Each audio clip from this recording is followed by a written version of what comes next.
ఓం నమో నారాయణాయ. భరతమాత సత్యచరిత భరతభూమి కల్పవల్లి శీర్షిక ఎందు ద్వాదశ జ్యోతిర్లింగాలయందు చివరిది అయినటువంటి 12వ క్షేత్రమైన గృష్ణేశ్వర జ్యోతిర్లింగాన్ని గురించి చెప్పుచున్నాను. గృష్ణేశ్వర జ్యోతిర్లింగ క్షేత్రము మహారాష్ట్రలోని దౌలతాబాద్ సమీపంలో ఎల్లోరాలో ఉన్నది. ఈ ఆలయాన్ని గురించి శివపురాణము మరియు పద్మపురాణాల్లో ప్రస్తావించబడింది. క్రీశ 13-14వ శతాబ్దంలో ఢిల్లీ సుల్తానేట్ ఈ స్థలాన్ని నాశనం చేశారట. ఈ ఆలయాన్ని మరాఠా పాలకుడు శివాజీ మహారాజు గారి తాతగారైన మలోజుబీ సాలే 16వ శతాబ్దంలో పునర్నిర్మించారు. ఆలయము ఇప్పటి నిర్మాణాన్ని 18వ శతాబ్దంలో ఇండోర్ రాణి అయినటువంటి అహల్యాబాయి హోల్కర్ నిర్మించారు. ఎర్రరాళ్లతో నిర్మించబడిన ఈ ఆలయం 5 అంచెల శిఖరము లేదా షికారాతో రూపొందించబడింది. ఈ ఆలయ శిఖరంపై విష్ణువు యొక్క దశావతారాలు చెక్కబడ్డాయట. ఆలయ మధ్య హాలయందు శివుని యొక్క వివిధ ఇతిహాసాలు చెక్కబడ్డాయి. గర్భగుడిలో లింగము తూర్పు ముఖముగా ఉన్నది. స్థల పురాణం ఈ ప్రాంతంలో ఏల్ అనే రాజు ఉండేవాడట. ఆయన రాజధాని ఏలాపూర్, అదే వేరూల్గా ప్రసిద్ధి చెందిందని చరిత్ర ద్వారా తెలుస్తున్నది. ఒకసారి రాజు వేటకు వెళ్ళాడట. అక్కడ వేట యందు అడవి జంతువులతో పాటు ముని యొక్క ఆశ్రమ జంతువులను కూడా సంహరించాడట. ఇది చూచి మునులు రాజు సర్వాంగాలకు పురుగులు పట్టాలని శపించారట. ఆ శాపం వల్ల రాజు వనాల్లో తిరుగుచూ ఉండేవాడట. ఒకరోజు దాహమగుటచే వెతకగా ఒక ప్రాంతాన ఆవు డెక్కతో చేసినటువంటి ఒక నీటి కుంటలో కొద్దిగా నీరు కనిపించాయట. ఆ నీరు తాగగానే విచిత్రంగా అతని శరీరానికి పట్టిన పురుగులన్నీ మటుమాయం అవుతాయి. రాజు ఆ సరస్సు ఉన్న ప్రాంతంలో తపస్సును ఆచరించగా బ్రహ్మ ప్రత్యక్షమై ఆ ప్రదేశంలో తీర్థాలను ప్రతిష్ఠించాడట. అచటనే దగ్గరలో బ్రహ్మ సరోవరాన్ని నెలకొల్పాడట. కాలక్రమేణా ఈ బ్రహ్మ సరోవరం శివాలయంగా ప్రసిద్ధిగాంచిందని తెలిపారు. మరొక కథనం ఏమిటి అంటే, పూర్వం దేవగిరి దుర్గంలో సుధర్ముడు అతని భార్య సుదేహ అనే బ్రాహ్మణ జంట ఉండేవారట. వారు నిత్యము అనేక పూజలు శివునికి నిర్వహించేవారట. వారికి సంతానం లేకపోవటచే సుదేహ తన చెల్లెలైన గృష్మను తన భర్తకి ఇచ్చి వివాహం చేసిండట. గృష్మ కూడా శివభక్తురాలు. ఆమె ప్రతినిత్యము 101 శివలింగాలను చేసి వాటికి పూజ చేసి బ్రహ్మ సరస్సున నిమజ్జనం చేసేదట. కాలక్రమేణా గృష్మకు మగ సంతానం కలిగిందట. చెల్లెలు సంతానంతో బాగుండడం చూసి సుదేహ గృష్మ కుమారుణ్ణి చంపి కోనేటిలో పడవేసిందట. ఇదంతా గృష్మ తన యొక్క పరమేశ్వరుడు తనకు లీలను చూపించుచున్నాడు అని అనుకుందట. ముక్కంటిని స్తుతించిందట. ఆమె భక్తికి ప్రత్యక్షమైన పరమశివుడు ఆమెకు సుదేహనే గృష్మ కుమారుని చంపిందని తెలిపాడట. అయినను గృష్మ తన అక్కకు పాప పరిహారం కలిగించమని కోరి శివుని అచటనే ఆమె పేరు మీదుగా కొలువు తీరమని కోరగా శివుడు ఆమె కుమారుని కూడా ప్రసాదించి ఆమెకు అచటనే స్వయంభూయై గృష్ణేశ్వరుడుగా వెలిశాడని స్థల పురాణం. అలాగే ఈ జ్యోతిర్లింగానికి కుంకుమేశ్వరుడు అని కూడా పేరు ఉన్నది. ఇచట శివలింగాలను చేసి సరస్సు యందు నిమజ్జనం చేయుటచే శివుడు కరుణామయుడై మన పాపాలను పోగొట్టునని ప్రతీతి. ఈ ఆలయము సమీపాన దౌలతాబాద్ కోట ఉన్నది. భద్రమారుతి ఆలయము, Shirdi, Shani Shingnapur, Lonar crater lake, Paithan dam, ఔరంగాబాద్కు 100 కిలోమీటర్లలో అజంతా గుహలు, ఎల్లోరా గుహలు, జైక్వాడి ఆనకట్ట, పక్షుల అభయారణ్యము, గోగా బాబా హిత్ అనే ఆలయము అన్నీయు అచటనే సమీపాన కలవు అని చెప్పారు. మహారాష్ట్ర ఔరంగాబాద్ వెరుల్ గ్రామమున ఎలగంగా ప్రవాహ సమీపాన వెలసే గృష్ణేశ్వరుడు. మహారాష్ట్ర ఔరంగాబాద్ వెరుల్ గ్రామమున ఎలగంగా ప్రవాహ సమీపాన వెలసే కృష్ణేశ్వరుడు. గృష్ణేశ్వర్ ద్వాదశ జ్యోతిర్లింగ క్షేత్రము ఆలయాన్ని శివాజీ మహారాజ్ తాతగారు నిర్మించిరి. ఇండోర్ రాణి అహల్యాబాయి హోల్కర్ ప్రస్తుత ఆలయమును పునరుద్ధరించిరి. స్థల పురాణం పూర్వం దేవగిరి దుర్గములో సుధర్ముడు అతని భార్య బ్రాహ్మణ జంట నివసించిరి.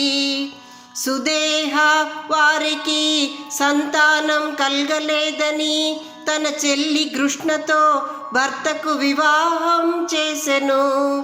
సుధర్ముడు కృష్ణ ఇరువురును శివభక్తులగుటచే కృష్ణ దిననిత్యం 101 శివలింగాలను చేసి వానిని పూజించి సరస్సులో నిమజ్జనం చేయుచుండెను.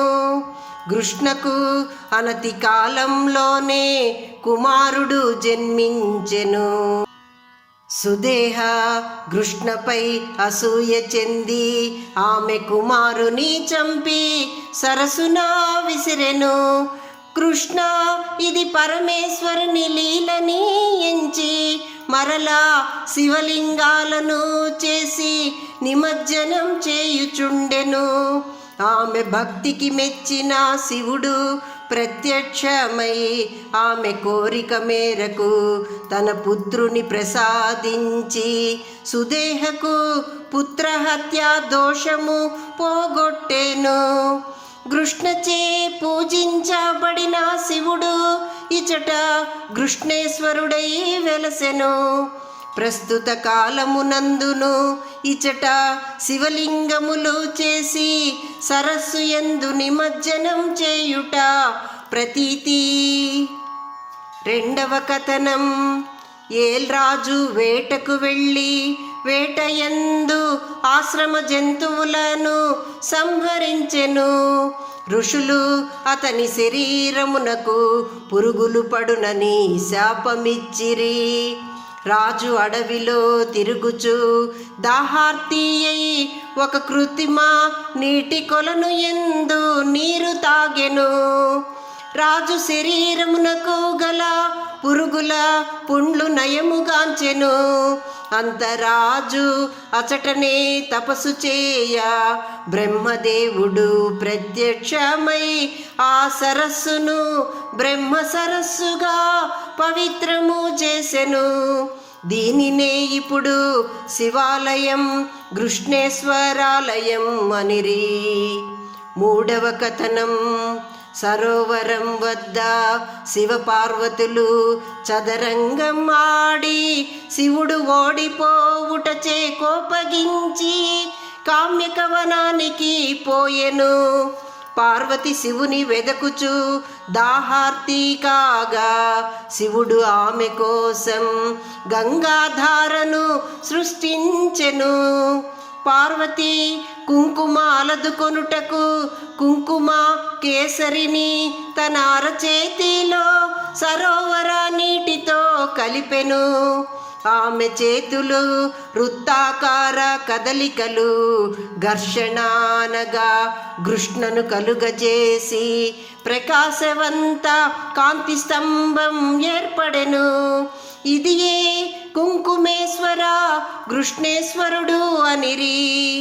ఇచట సుధన్వుడను భక్తుని శివుడు ఎలగంగా ప్రవాహముగా మార్చెనని పౌరాణిక చరిత్ర. కృష్ణేశ్వర ఆలయం అగ్నిపర్వత శిలలతో దక్షిణ భారత శిల్పకళలతో పురాణ ఇతిహాసాలతో చెక్కబడిన ఆలయం. కృష్ణేశ్వర్ సమీపాన చూడదగినవి. కృష్ణేశ్వర ఆలయ పవిత్ర దర్శనం. దౌలతాబాదు కోట. ఇది త్రిభుజాకార కట్టడం. మహారాష్ట్ర సాంస్కృతిక సంపదకు ప్రతీక ఇది.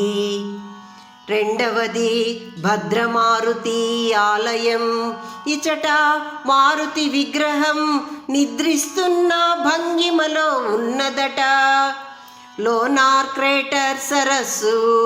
లోనార్ క్రేటర్ అను ఉల్కపడి ఏర్పడిన సరస్సు ఇది. పైఠాన్ ఆనకట్ట. ఇది మహారాష్ట్ర ప్రభుత్వముచే నిర్వహించబడు ముఖ్య నీటిపారుదల ప్రాజెక్టు. ఉత్కంఠ భరిత అజంతా గుహలు వాని శిల్ప సంపదలు చూడదగినవి. ఎల్లోరా గుహలు అద్భుతము అపురూపము. ఒకే ఆలయములో అనేక విభిన్న మత సంప్రదాయ శిల్పాలు కలవు. జేక్వాడి ఆనకట్ట, జేక్వాడి పక్షుల అభయారణ్యం సుందరం మనోహరం.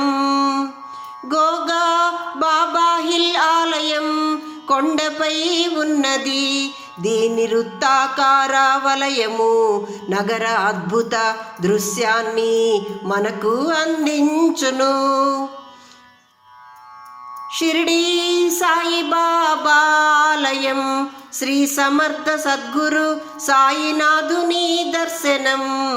ఈతని దత్తాత్రేయుని అవతారముగా హిందువులు భావింతురు. అత్యంత ఆధ్యాత్మిక మానసిక ప్రశాంతతను చేకూర్చును ఈ షిరిడి సాయి దర్శనం.